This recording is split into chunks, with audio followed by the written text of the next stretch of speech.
Okay, go ahead. You don't have to root for everybody, but you don't have to root against people, especially for no reason. To say, oh, there's something about this guy that makes me want to root for his downfall. Not to say there's something about this guy that makes me think maybe he shouldn't be the #1 pick. Okay, No, because I think his skills are up there, so I'm not going. I'm not going to downgrade him like that. No, it's not personally. I just don't want to root for him. I would rather have more rooting interest in seeing him lose. Don't root for him. Why are you rooting against him? What you mean? Because it's fun. Why people root against Kobe, Brady, anybody they root against? Well, do you root against the Eagles? Do you actively hope on the Eagles' downfall? No. Oh, okay. Wait. Okay, hold on. Wait, I do. I'm about to say I do. I was riding with her at first until we got to that part, and I was like, wait, okay, why are we so not? everybody that can sit here and say they will root against the Eagles or hope that the Eagles lose, or every Cowboy fan that was happy they lost how many games out the last, 7? It was like 6 out the last 7. Out of the last well, that 7 was games. different because the Cowboys' no. How's it different? The Cowboys' playoff results depended on how the Eagles did. So, yes, there were situations where I was rooting for the Eagles to lose. Okay, and Dak Prescott's status as the best quarterback in the NFC depends on Caleb Williams being a stud. Seriously? So we're rooting for Caleb Williams' downfall because we feel like we need him to fail. Fuel my propaganda, yes. I think the propaganda will be fueled regardless. We got time. Like, Caleb will need time to even be at Dak's level of play. You're going to take some time. Yeah, it's going to be 3 years or so. I mean, Caleb said he's going to be in New Orleans. Hey, man, anybody in the NFC, I hope the worst for them. Our team is in the NFC. Anybody in the NFC, I would hope the worst. Here's how it goes. Every quarterback is better than Dak Prescott when they drafted. yes. Zach Wilson. They remember that? Everybody like, oh, man, we should tank for Zach. Oh, Sam Donald. Here's the thing. Oh, my goodness. Every quarterback is better. Dak is the new standard for quarterback. Right. Look at mainstream media will tell you. Dak has actually been a standard for a while. If you want to teach somebody how to play quarterback, you put on his film. You put Dak Prescott. Who's the main one that does that? Dan Orlovsky. Every quarterback that comes through is his relation in comparison into Dak Prescott. Yeah, it's crazy, man. Before we get started, man, shout out to Chris214, H.G. Wells, D.A. Lee, appreciate you for jumping in. James Get Down Brown. Hey, we are located here live at 1409 North Collins Street. This is Shakertin's, the one in Arlington. You can see the Texas Stadium right behind your back. So come on out here and let's have not a good time, but a great time. Yes, indeed. Yes, sir. So talk to me about this love that you have for Caleb. Talk to it. Talk to us, please. Break it down. Is it the painted fingernails? What is it? What's going on? Talk to me. It's all of it. All of it. Him being him. Yes. Him downstairs. The first time I saw Caleb Williams, so I live in Austin, Texas, right? Okay. And I was trying to basically do a better job of keeping up with what was going on with the Longhorns. I saw them play Oklahoma. Right. Looked like Texas had the game in the bag.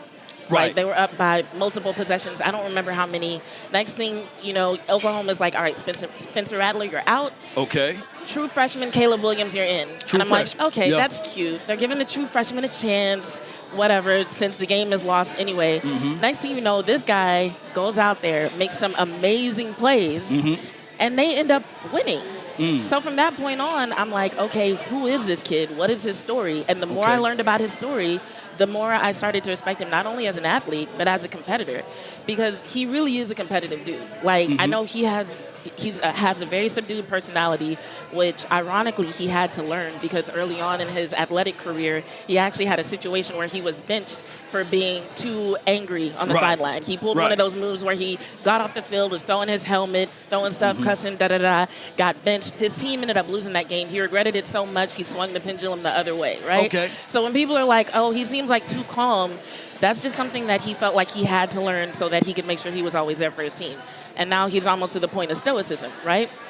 But when you look at his dedication to, at the age of 11, go to his dad and say, I want to be... She did some research. She did some research, but I'm about to have a real quick rebuttal. At the age of 11, to go to his dad and say, I want to be one of the best quarterbacks in the NFL. Okay. And actually get the support from his father to the point where at that young age, he was on a nutrition plan. He was doing 5 a.m. workouts, dedicating basically his entire life, as much as he could control at that age, to being a better athlete. Then you fast forward, and he's like, I want to go to Gonzaga. It was a little bit too far away in terms of commute for his parents, so his parents trust him at the age of 15 to put him up in an apartment by himself so that he's closer to school. Man, it's dedication for the nation. Yes, Keep going. And he handled that responsibly, right?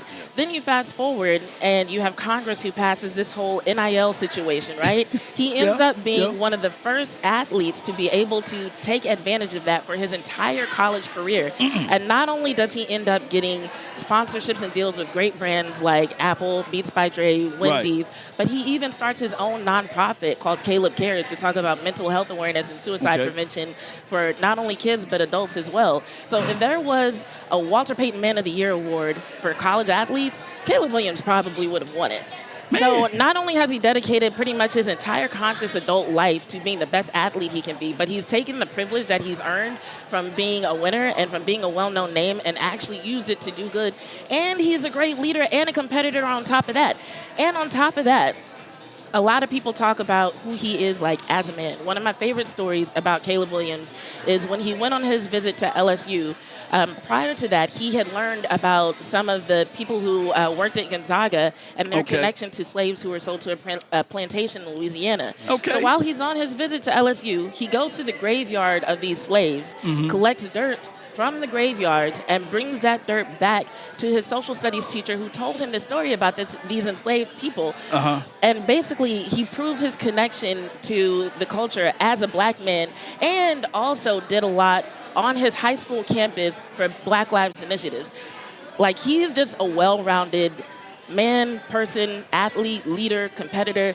There's not much else I could ask for in terms of you know what? What am I looking for in somebody that I can admire? That's what that means. Like, hold on. We throw this hating word around too much, man. First of all, I am a hater. Thank you for being honest. It's all right. First of all, Honesty is okay. I keep it a buck on my channel, even with myself. Yeah. You keep it a buck. So how you gonna refute or rebuttal what she just said? She done brought up The history, this the facts. Brought up soil from the slave dirt, the sweat that came from the slave, the onto nonprofit. the dirt that came into the hands. Look, she done broke it down, man, like a nano-fraction, man. How you gonna recover, bro? I'm gonna put the camera on you, bro. It's unfortunate, man. I mean, she really did an excellent job. It was well-researched, gave us a lot of facts. Good information. He seems like a great dude. I still hope he does terrible in the NFL. I still hope he does terrible. First of all, with all of that good stuff he's done, you have to reflect those actions and how you allow the world to perceive you. So when you're doing your interviews and you've lost, because you can tell a lot about a man's character about how he acts in his worst moments. And every time that I've seen this dude after a loss, bruh, he's either talking crazy about the common man, the regular fan after Notre Dame, because he got upset because bro ran up on him and was like, "Yeah, we won," which is what any college fan is going to do. Which is what against one of the most hyped athletes in the last, half decade, essentially, right? So then you get on a press conference and talk about how this dude's going to go back and live his regular old life. And I don't like that. I do not like that in an athlete at all.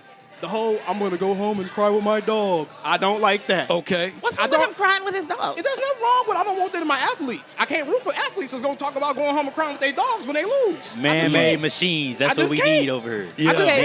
So first of all, the reasons that you like him, that's great. I'm not going to refute any of that. My thing is, I have never, ever personally attacked Caleb Williams. Even when I said what I said. You're doing it right now. How am I personally attacking him? You're criticizing him for crying with his dog like other athletes don't do that. That's not a personal. That haven't verbally said. That's not a personal attack. I'm pointing out something that don't jive with what I want in my athletes. That's not an attack. I can't point out a preference in my athletes. I can't point out a preference. Two things can be true. You can have a preference, and your expression of that preference may also be a personal attack. That's not a personal attack. A personal attack would be me trying to downgrade his personal character. Give me an audio check, everybody, and give me a 1 in the chat if y'all okay. So I'm 1, 2, 3. Put 1 in the chat if my audio is straight, and then put 2 in the chat if her audio is straight. You can just count 2. What I'm just saying, 2? 2. Two. Cool. All right. What about you? 3. 3. And 4-4-4-4. All right, which one of the audios? 4-4. Yeah. Here we go. One is straight, 2 is straight, 3 is straight. Everybody straight? Okay, good. Now we can continue. Por favor. Keep going. Okay. Yeah. So for all the reasons that you like him, that is all fine. Yeah. But me personally, his demeanor, just the way he carries himself, I don't like the dude. I just don't like him. Okay, you just don't like him. That's all, and I said that from the beginning. I just don't like, just like some people don't like Dak. And here's my thing. People like to bring up, oh, well, you not liking Caleb is like people talking crazy about Dak. That's a false equivalency. You want to know why? Why? Because I've never personally insulted him as a man. I've never made up a lie or a false narrative about Caleb. Right. None of that. That's what I defend Dak against That's on my fair. channel. I don't defend Dak against people disliking him. I can't make people like Dak. What I defend him against is the false narrative and the lies that are perpetuated about him. That's so there's fair. nothing wrong with people not liking athletes just because. That's fair. okay. You don't have to to root like him, against but you also don't have to root on his downfall. That's all I'm saying. I can though. You can. can. You can. No. What's wrong with it? What's wrong with? Am I hurting anybody? Am I making mean memes about them? Not yet. Am I saying I'm not going to. I'm not going to. That's not how I fan. I voice my opinion. I voice my honest opinion about things, but I always keep it within the respect of the game. I never take stuff outside the line when it comes to talking All I'm about these saying players. is when you wish bad on someone and they haven't done anything to you and you gain nothing by their failure, then that's when people start using words like the word hater. Oh, that's fine. They're wrong. Then. They're wrong. Man, I don't think they're wrong.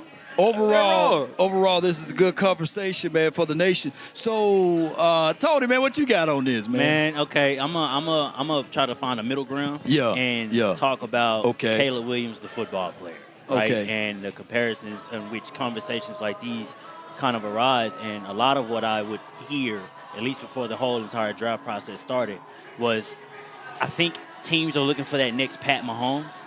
Right? Or the Bears are looking for that next Pat Mahomes, or they're trying to figure out what's going on post Justin Fields.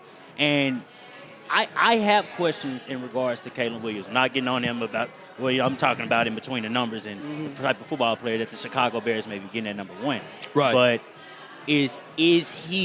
can he be the guy given what the Chicago Bears just came from?